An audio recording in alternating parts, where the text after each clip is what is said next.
সময় আমার প্রিয় বন্ধুবর হযরত মাওলানা মুফতি ইসমাইল ভাইকেও আমি এই কথা বলি যে ভাই, কাজ করছেন করুন, আল্লাহর রেজামন্দির জন্য করুন। লোক সমাজে দেখানোর জন্য বা ইগো বাড়ানোর জন্য যদি করেন, তাহলে আপনার ক্ষতি করার জন্য এই মানুষ কিন্তু প্রস্তুত।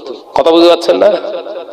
আমি আমার কথাই বলি, আমি শাহরাজ যতটুকু আল্লাহ বড় করেছে আমাকে, আমার এই বয়স 37 প্লাস, আমি 37 বছরের ছেলে। আমি শাহনাজ যতটুকু আমি সোশ্যাল কাজে আছি, কোন দিন আপনারা দেখেছেন শাহনাজ ভাই ব্যানারে এসছে? যুবকেরা, ছেলেরা, বাচ্চারা, মুরব্বিয়ার গণেরা, আল্লাহ নবী তো জানে বাদশাহ হাবিবুল্লাহকে, নবী জনাবে মুহাম্মদুর রাসূলুল্লাহকে সাল্লাল্লাহু আলাইহি ওয়াসাল্লামের রাসূল পাক ইসলামের সাহাবায়ে কেরামেরা নবীর পিছনে ইক্তেদা করেছে। আল্লাহ নবীর পাশে, তার নবীর পাশে তারা অবস্থান করেছেন। আল্লাহ নবীর পিছনে নামাজ আদায় করেছে, আল্লাহ নবীর সঙ্গে খানা পিনা করেছে, তার নবীর সঙ্গে সফর সঙ্গী হয়েছে। কিন্তু দেখতে পাওয়া যায় আমার নবী কিছু কিছু সময় সব কথা সাহাবায়ে কেরামদের সঙ্গে শেয়ার করতেন না। আল্লাহ নবীকে যখন জানিয়ে দেয়া হলো, ইয়া রাসূলুল্লাহ, হাবিবাল্লাহ, মুসলমানদের, আপনার উম্মত, আপনার সহচর সাহাবীদের ভিতরে লুকিয়ে রয়েছে এক শ্রেণীর মানুষ, যারা আপনার সামনে মহব্বত করে, মহব্বত দেখায়, অথচ পিছনে চলে গেলে আপনার সমালোচনা করে, আপনার ক্ষতি সাধন করবার পরিকল্পনা করে। ইয়া রাসূলুল্লাহ, হাবিবাল্লাহ, হুজুর, আপনি অসাবধানতা অবলম্বন করুন, সব কথা ওপেনলি সকলের সামনে আর বলবেন না। নবীর জন্য পর্যন্ত সাবধানবাণী দিয়েছে আল্লাহ এই মুনাফিক মুসলমানদের থেকে। পর্দা নিশিনা মাও বোনেরা ও শানপুকুরের সোনার চাঁদমানিকেরা, আল্লাহ নবী দো জাহানের বাদশাহ হাবিবুল্লাহকে, নবী জনাবে মুহাম্মদুর রাসূলুল্লাহকে সাল্লাল্লাহু আলাইহি ওয়াসাল্লাম পাক জবানে জানালেন, ও আমার সাহাবীরা, আমি রাসূল পাক সাল্লাল্লাহু আলাইহি ওয়াসাল্লাম তোমাদেরকে জানিয়ে দিলাম আয়াতুন নিফাকুস সালাসা। একজন মানুষ স্বচ্ছতা বহিঃপ্রকাশ পৃথিবীর জমিনে করতে পারে, পৃথিবীর জমিনে তার ভাবমূর্তি বিরাট ভালো করতে পারে, কিন্তু আমি রাসূলুল্লাহ জানিয়ে দিলাম একজন মুনাফিক মার্কা মুসলমান মানুষ পৃথিবীর জমিনে, তাদের ভিতরে 3টি আলামত তোমরা দেখতে পাবে। আয়াতুন নিফাকুস সালাসা, মুনাফিক যারা হবে তাদের ভিতরে 3টি আলামত তোমরা দেখতে পাবে। এ নজরেরা, যুবকেরা, ছেলেরা, বাচ্চারা, পর্দা নিশিনা মা ও বোনেরা, আল্লাহ নবী পাক জবানে জানিয়ে দিলেন, ও বাবা সাহাবীরা, আমি রাসূল পাক সাল্লাল্লাহু আলাইহি ওয়াসাল্লাম জানিয়ে দিলাম মুনাফিকের 1 নম্বর বৈশিষ্ট্য হলো প্রতি কথায় সে মিথ্যা বলবে।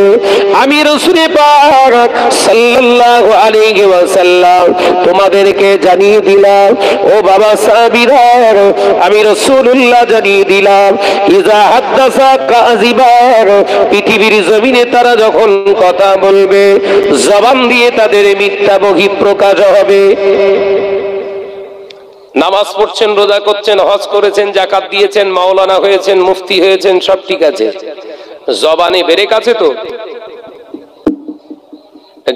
জবানে যদি ব্রেক না থাকে তাহলে খবর কিন্তু খুব খারাপ।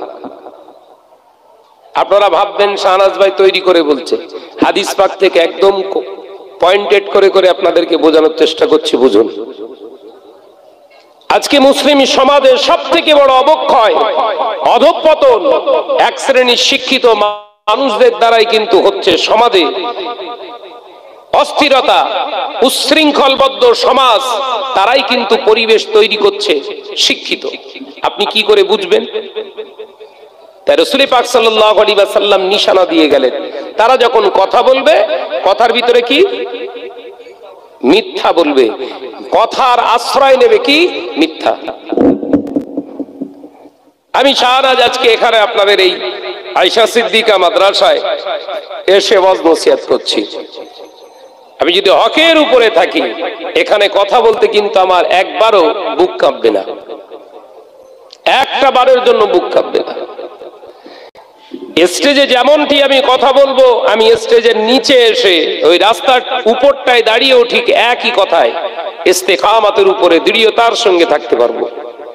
কিন্তু যখন আমি স্টেজে এক কথা বলবো, আমার ভিতরে যদি মুনাফিকি ও নেফাক যদি থাকে, ওই ক্যারেক্টারটা যদি থাকে, স্টেজ থেকে বেরিয়ে গিয়ে রাস্তায় গিয়ে কিন্তু আলাদা কথা হবে। এইটা কিন্তু মুসলিম সমাজে কিন্তু আজকে বৃহৎ পরিমাণে আমাদের ভিতরে স্থান নিয়ে নিয়েছে। যদি আমরা একটু অনুধাবন করি, একটু যদি আমরা বোঝার চেষ্টা করি, মিথ্যা কথা বলা। ও নওজওয়ানেরা, যুবকেরা, ছেলেরা, বাচ্চারা, মুরব্বিয়ান গণেরা, আল্লাহ নবী তো জানে বাদশাহ হাবিবুল্লাহকে, নবী জনাবে মুহাম্মদুর রাসূলুল্লাহকে সাল্লাল্লাহু আলাইহি ওয়াসাল্লামের রাসূল পাক ইসলামের সাহাবায়ে কেরামেরা নবীর পিছনে ইক্তেদা করেছে। আল্লাহ নবীর পাশে, তার নবীর পাশে তারা অবস্থান করেছেন। আল্লাহ নবীর পিছনে নামাজ আদায় করেছে, আল্লাহ নবীর সঙ্গে খানা পিনা করেছে, তার নবীর সঙ্গে সফর সঙ্গী হয়েছে। কিন্তু দেখতে পাওয়া যায় আমার নবী কিছু কিছু সময় সব কথা সাহাবায়ে কেরামদের সঙ্গে শেয়ার করতেন না।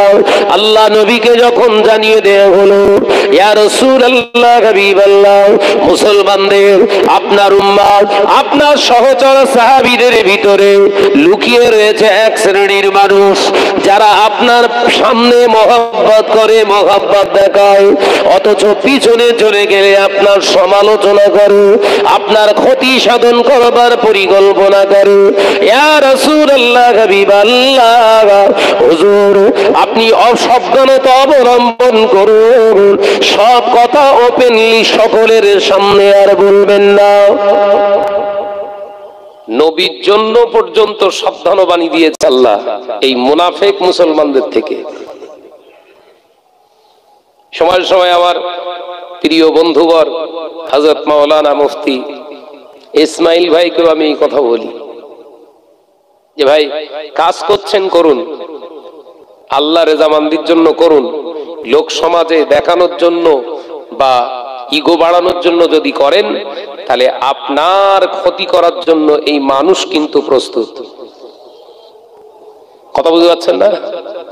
আমি আমার কথাই বলি, আমি শাহরাজ যতটুকু আল্লাহ বড় করেছে আমাকে, আমার এই বয়স 37 প্লাস, আমি 37 বছরের ছেলে। আমি শাহনাজ যতটুকু আমি সোশ্যাল কাজে আছি, কোন দিন আপনারা দেখেছেন শাহনাজ ভাই ব্যানারে এসছে? ব্যানারে আসতে চাই কেন বলেন তো? এই ব্যানারে আসলেই প্রথম নাম্বার হলো, ব্যানারে আসলেই প্রথম আপনার বাহা দেয়া কিছু মানুষ কিন্তু আপনার কাছে এসে হাজির হবে, আর এই হাজির হওয়ার পরেই ওর থেকে আবার দুটো কোয়ালিটি তৈরি হবে। আপনার কাছে এসে মহব্বত করে, ভালোবেসে আপনাকে সালাম কালাম করে চলে যাওয়ার সঙ্গে সঙ্গে কিছু মানুষ আপনার নিয়ে সমালোচনা করবে। সমালোচনা করা শুধু নয়, কি করে আপনাকে ব্যান্ড করা যায়, আপনাকে দমিয়ে রাখা যায়, এই পরিকল্পনায় বদ্ধকর। ঠিক রাসূল পাক সাল্লাল্লাহু আলাইহি ওয়াসাল্লামের সঙ্গে কিছু সাহাবায়ে কেরামেরা প্রত্যেকেই যখন কলেমা পড়েছেন, তাদের ভিতরে এরকম ভাগ দেখা দিয়েছে, কিন্তু প্রতিটা পদক্ষেপে আল্লাহ এক একটা পরীক্ষার মাধ্যমে ফিল্টার করে নিয়েছেন। একবার জোরে বলুন সুবহানাল্লাহ। ফিল্টার করে নিয়েছেন। প্রকৃত পক্ষে আমার রসুলের পক্ষে, আমার ইসলামের পক্ষে আছে কিনা, আল্লাহ রসুলকে আল্লাহ পাক এক একটা ইমতিহান পরীক্ষার মাধ্যমে ফিল্টার করে নিয়েছে। যেমন প্রথমেই রসুল পাক সাল্লাল্লাহু আলাইহি ওয়াসাল্লামকে মুনাফিকদের থেকে আপনার আলাদা করে দেওয়ার জন্য প্রথমেই আল্লাহ পাক সংগঠিত করে দিলেন বদরের যুদ্ধ। বদরের যুদ্ধ রাসূল পাক সাল্লাল্লাহু আলাইহি ওয়াসাল্লামের যত সাহাবায়ে কেরাম হাতে ইসলাম কবুল করেছিলেন, তাদের ভিতরে কিছু কিছু বদরের যুদ্ধে প্রেজেন্ট হয়নি। রাসূল পাক সাল্লাল্লাহু আলাইহি ওয়াসাল্লাম জানিয়ে দিলেন যে এই মানুষগুলো আজকে সুস্থ থাকা সবল থাকা অবস্থায় যখন জিহাদের ময়দানে আসলো না, তাহলে জানতে হবে এদের ভিতরে কিছু কমি আছে। ঠিক দ্বিতীয়বার আবার একটা যুদ্ধের সম্মুখীন করি আল্লাহ ফিল্টার করছেন। কোনটা? জঙ্গে উহুদ। উহুদের যুদ্ধে ঠিক একই পজিশন, কিছু মানুষ আলাদা হয়ে গেলেন। এ নওজওয়ানেরা, যুবকেরা, শানপুকুরের মুসলমানেরা, আল্লাহ নবী দোজারে বাদশাহ হাবিবুল্লাহকে, নবী জনাবে মুহাম্মদ রাসূলুল্লাহ সাল্লাল্লাহু আলাইহি ওয়াসাল্লাম পাক জবানে জানিয়ে দিলেন, ও বাবা সাহাবেরা, আমি রাসূল পাক সাল্লাল্লাহু আলাইহি ওয়াসাল্লাম জানিয়ে দিলাম, মুনাফিক যারা হয়, মুনাফিকের চরিত্রের প্রথম নম্বর ক্যারেক্টার বৈশিষ্ট্য হলো, আমি নবী জানিয়ে দিলাম, পৃথিবীর জমিনে তারা যখন কথা বলে মিথ্যার আশ্রয় গ্রহণ করে। এ নওজওয়ানেরা, যুবকেরা, ছেলেরা, বাচ্চারা, মুনাফিক এমন একটি ভয়ঙ্কর রোগ, এমন একটা পৃথিবীর জমিনে জীবাণু, এমন একটা আপনার ভাইরাস, যেটা আপনার জীবনটা দুনিয়ার জমিনে শুধু কুশলিত করে তাই নয়, আল্লাহ নবীর হাদিস থেকে পাওয়া যায়, ওই মুনাফিকি করার কারণে আপনার ঠিকানা কাফেরদের নিচে করে দেয়া হয়। এই চিন্তা যদি আমাদের ভিতরে থাকতো বাবা, মুসলিম সমাজে দেখতে পাওয়া যায়। আমি আজকে আয়েশা সিদ্দিকার মাদ্রাসায় এসেছি, আয়েশা সিদ্দিকা বালিকা মাদ্রাসা জিন্দাবাদ দিলাম, অথচ দেখতে পাওয়া যায় এই মাদ্রাসাকে কিভাবে ক্ষতি করা যায়। আমি ভিতরে ভিতরে অন্য সাধারণ মানুষগুলোকে ড্রাইভিট করার চেষ্টা করি। এ নওজওয়ানেরা, যুবকেরা, ছেলেরা, বাচ্চারা, শুনে রেখে দিন, জেনে রেখে দিন, আজকে এইরকম মানুষের সংখ্যা কিন্তু সমাজে বেড়েছে, যার কারণে শিক্ষা প্রতিষ্ঠান বেড়েছে, আলেম ওলামা বেড়েছে, দাড়িওয়ালা টুপিওয়ালা বেড়েছে। ও নওজওয়ানেরা, যুবকেরা, ছেলেরা, বাচ্চারা, মুসলিম সমাজে খাউফিল্লাহ, আল্লাহর ভয় করনেওয়ালা মানুষের সংখ্যা কিন্তু কমেছে। আল্লাহকে ভয় করা মানুষের সংখ্যা কথা বলছে না কেন? কমেছে। দাড়িওয়ালা, টুপিওয়ালা, নামাজি, হুজুর, আলেম, মাওলানা, মুফতি সমাজে বেড়েছে না বাড়ি? প্রচুর বেড়েছে। কিন্তু যান একজনের কাছে যান আর একজনের নামে সমালোচনা, একজনের কাছে যান আর একজনের নামে সমালোচনা। এই যে হুজুরগুলো পরে সমালোচনায় ব্যতিব্যস্ত হয়, এরা আবার হুজুর হলো কোত্থেকে? আলোচনা বুঝতে পারেননি? আমি সারাত যদি নিজেকে আলেম বলে ঘোষণা করি, আমি নিজেকে যদি আলেম বলে জাহির করি, তাহলে আমার রাসূলের দিকে খেয়াল করে বিশ্বনবী সরকারে দু আলামের ঘোষিত যে হাদিস, পবিত্র জবানের বাণী, রাসূল বললেন তোমার ভিতরে এই ক্যারেক্টার থাকবে না, কারণ তুমি হলে কে? আল উলামা ওয়ারাসাতুল আম্বিয়া, তোমরা হলে আমি রাসূলুল্লাহ আমার উত্তরসূরি ওয়ারিস। আলেম সম্প্রদায়ের দ্বারা এই কাজ কখনো সম্ভব নয়, কারণ আমি রবি 63 বছরের জিন্দেগিতে গুজরান করে এলাম, আমার জিন্দেগিতে আমি জীবনে কোনোদিন একটা মিথ্যার আশ্রয় গ্রহণ করিনি। একবার জোরে বলুন, একবার জোরে হবে না সুবহানাল্লাহ।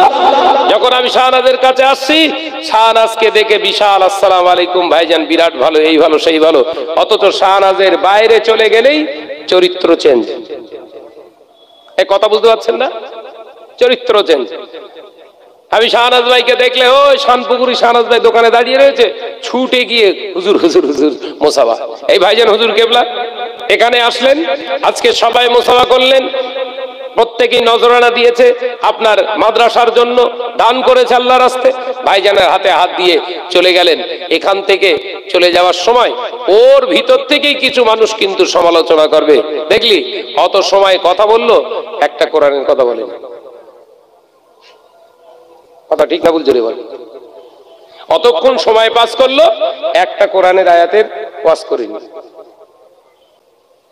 কিন্তু দরকার ছিল কি, যদি আপনার আবার পীরজাদা ভাইজান হুজুর কোরআনের কথা বলেননি, ওটা সামনে বলা যেত, কিন্তু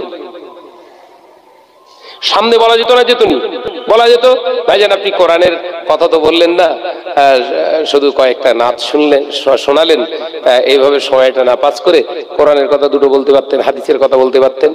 কিন্তু ওই সময়টা পাস করার পরেই যখন হুজুর চলে গেলেন তখন তানার পিছনে সমালোচনা। এই আজকে যে প্রথম দিনের মজলিসটা কি সুন্দর পরিপূর্ণ হয়েছিল ভাইজান যখন ছিলেন, ছিল তো। এখন অনেকটা মানুষ নামাজ কালামের ভিতরে আছে। এই যে মজলিসটা এর একটা ছবি উঠে গেছে, বলো, বোঝাতে পারলাম না। এই যে এই অবস্থায় অবস্থান করছে, এর একটা ছবি উঠে গেছে। এই ছবিটা কালকে দেখবেন ফেসবুক অথবা হোয়াটসঅ্যাপে গ্রুপ সিস্টেমে ভাগরা হচ্ছে। আর আলোচনা বুঝতে পারেননি, বলো, আমি একদম পয়েন্টেড ধরে কথা বলছি, বলো। এই ছবিটা দিয়ে কালকে কিছু জালিয়াত মিথ্যুক প্রতারক প্রতারণা করবে। কালকে আয়েশা সিদ্দিকা শুয়ে পড়ে লোক হয়নি, করবে না 100% করবে। কালকে যদি না পান সোশ্যাল মিডিয়ায়, তা আমাকে আবার ফোন করবেন। ওরা কিন্তু এই মজলিসে এসেছিল ওই ভরা চিত্র তুলতে না, খালি চিত্র তুলতে। এইগুলো হচ্ছে মুনাফিকের খসলত। কথা বুঝতে পারছেন না? আমি সমাজে দেখছি তো, এইগুলো ধরে যখন শাহনাজ কথা বলে, শাহনাজ তখন ক্যারেক্টারলেস। এইগুলো ধরে যখন শাহনাজ কথা বলে, তখন শাহনাজ কি ক্যারেক্টারলেস, চরিত্রহীন। কিন্তু তার আগে বিরাট চরিত্র ভালো ছিল। ওই শাহনাজ আসছে এখান থেকে তকবীর মারত। এই যে সঙ্গে সঙ্গে রূপের পরিবর্তন করা, গিরগিটি আমরা যাকে বলি, গিরগিটি বলি তো, গিরগিটি ওই রকম, তক্ষ সাপ ওই রকম। ওই সেকেন্ডের ভিতরে যে কালারের উপর দিয়ে যায় সেই কালার তাদের গায়ে আসে।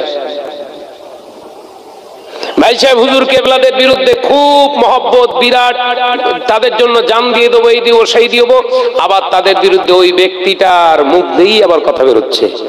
রাসূল পাক সাল্লাল্লাহু আলাইহি সাল্লামের হাদিস আমাদেরকে শিক্ষা দেয়, 63 বছরের জিন্দেগি রাসূলুল্লাহর আদর্শ আমাদের শিক্ষা দেয় যে মানুষ একটি জায়গায় ইস্তেকামাতের উপরে থাকবে, পরিবর্তন হবে না। পরিবর্তন যদি হতেই হয় ভালোর দিকে যাবে। মুত্তাকিনের চিন্তা ভালোর দিকেই থাকে, খারাপের দিকে নয়। একবার জোরে বলুন সুবহানাল্লাহ, একবার জোরে হবে না সুবহানাল্লাহ?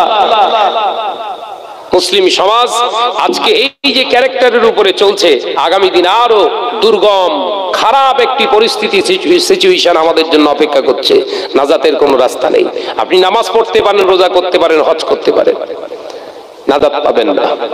ভাইরা, আমার নজনেরা, যুবকেরা, ছেলেরা, বাচ্চারা, পর্দানিশীরা, মা ও বোনেরা, ও মুসলমান মাঝিরা, কান খুলে শুনে কেঁদি আল্লাহ নবী তো জানে বাদশাহ হাবিবুল্লাহকে, নবী জনাবে মুহাম্মদ রাসূলুল্লাহ সাল্লাল্লাহু আলাইহি ওয়াসাল্লাম পাক জবানে জানিয়ে দিল, ও আমার সাহাবারা, আমি রাসূল পাক সাল্লাল্লাহু আলাইহি ওয়াসাল্লাম জানিয়ে দিলাম, শুনে রেখে দাও, জেনে রেখে দাও। তাদের চরিত্র নম্বর দ্বিতীয় আমি নবী জানিয়ে দিলাম, ওয়া ইযা ওয়া'দাহু আখলাফা, আমি নবী জানিয়ে দিলাম। দ্বিতীয় নম্বর তাদের ক্যারেক্টার হলো তারা কোনো ওয়াদা করলে ওয়াদা কখনো তারা এমনি করে পূর্ণ করবে না, ওয়াদা খেলাপকারী। এটা হলো মুনাফিকের দ্বিতীয় নম্বর চরিত্র। ও আমার সাহাবীরা, ও আমার সাহাবারা, আমি রাসূল পাক সাল্লাল্লাহু আলাইহি ওয়াসাল্লাম জানিয়ে দিলাম, মদিনার মসজিদে নবী শরীফে আল্লাহ নবী আসরের নামাজ আদায় করে সাহাবায়ে কিরামদের লক্ষ্য করে বললেন, বাবা ওমর, ও বাবা ওমর, ও বাবা উসমান, ও বাবা আলী, আমি রাসূলুল্লাহ বলছি শোনো। হযরতে ওমর এলেন, আল্লাহ নবী বললেন, শোনো, আমি জানি হয়তো আমি কোনদিন আল্লাহর ডাকে সাড়া দিয়ে চলে যাব। ও বাবা সাহাবীরা, ওমর, আমি নবী আমার গায়ে জুব্বা মোবারকটা, আমার একটা মহব্বতের পাগল রয়েছে, নাম তার ওয়াইসাল কারণী। ও আমার সাহাবারা, আমি রাসূলুল্লাহ বলছি, ওমর শুনে রেখে দাও, আমার এই গায়ের জুব্বা মোবারকটা আমার ওয়াইসাল কারণীকে দিয়ে দিও, কারণ তার কাছে আমি রাসূলুল্লাহ কিছুই পৌঁছাতে পারিনি। আমাকে ঋণী বলে মনে হয়, আমার ওয়াইসাল কারণীকে আমার গায়ের জুব্বাটা তাকে হাদিয়া দিয়ে গেলাম।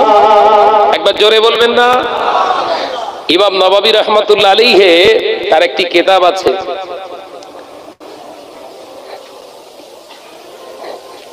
হুজুর লিখছেন, হাদিসটি পুরো বর্ণনা করছে, আমি দেখছিলাম কালকে। রিয়াদুস সলিহিন বলে কিতাব, হুজুর ওর ভিতরে হাদিস পাকটা কোটেড করেছে। রিয়াদুস সলিহিন হুজুর কিতাবের ভিতরে বলছে, এই ওয়াইস আল কারনি, আমরা অনেকে ওয়াইস কুরুনি বলি, তাই তো? ওয়াইস কুরুনি নয়, ওয়াইস আল কারনি। হুজুরের নাম কি? ওয়াইস। আর কারনি হলো তার একটা গোত্র। যে এই ওয়াইস আল কারনি হুজুরকে রাসূল পাক সাল্লাল্লাহু আলাইহি ওয়াসাল্লাম হায়াতে থাকা অবস্থায় সাহাবায়ে কেরামদেরকে তিনি নিজের গায়ের জুব্বাটা গিফট করে গেলেন। একবার জোরে বলুন, একবার জোরে হবে না সুবহানাল্লাহ। রাসূল পাকের সাহাবীরা অবাক হয়ে গেলেন। হযরত ওমর বললেন, ইয়া রাসূলুল্লাহ, হাবিবাল্লাহ, আপনি হায়াতে ছিলেন, তিনি আপনার কাছে এসেছেন? বলে না। আপনার হাতে কলেমা পড়েছেন? না। তিনি মুসলমান, ঈমান এনেছে আমি নবীর প্রতি। তিনি আমি হায়াতে থাকা অবস্থায় আমি রাসূলুল্লাহর কাছে আসেননি, এখনো তিনি হায়াতে আছে। তানার আম্মা হায়াতে আছে, দুটি চোখে দেখতে পান না, অন্ধ। তানার মাকে নিয়ে তিনি থাকেন অত্যন্ত পাহাড়ি প্রত্যন্ত একটি উপত্যকায় তিনি অবস্থান করেন এবং জরাজীর্ণ অবস্থায় তানার জীবন চলছে। তানার সঙ্গে তোমাদের যখন সাক্ষাৎ মিলবে, আমি রাসূল বলছি, তার হাতে হয়তো তোমরা দেখবে খরচার জন্য 1 দিনার। একবার জোরে বলুন না।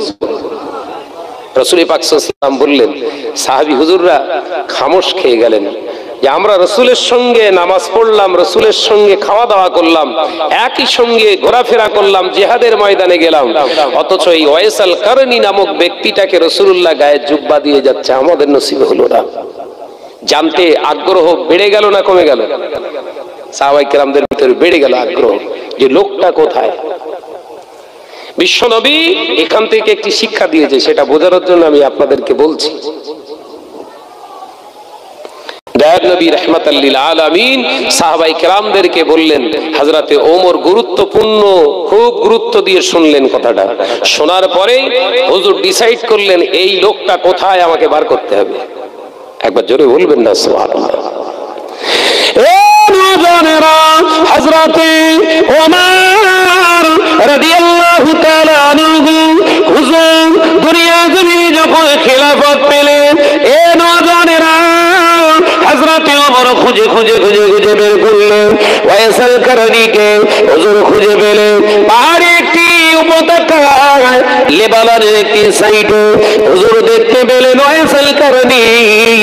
হুজুরকে জিজ্ঞাসা করলেন, সালাম দিল হযরত ওয়াইস আল কারনি রাহমাতুল্লাহ আলাইহি।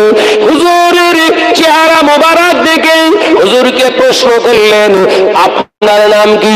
হযরতে ওয়াইস আল কারনি সালামের জবাব দিয়ে বললেন, আপনাদের আশাতে একটি আমি সুগন্ধ পাই।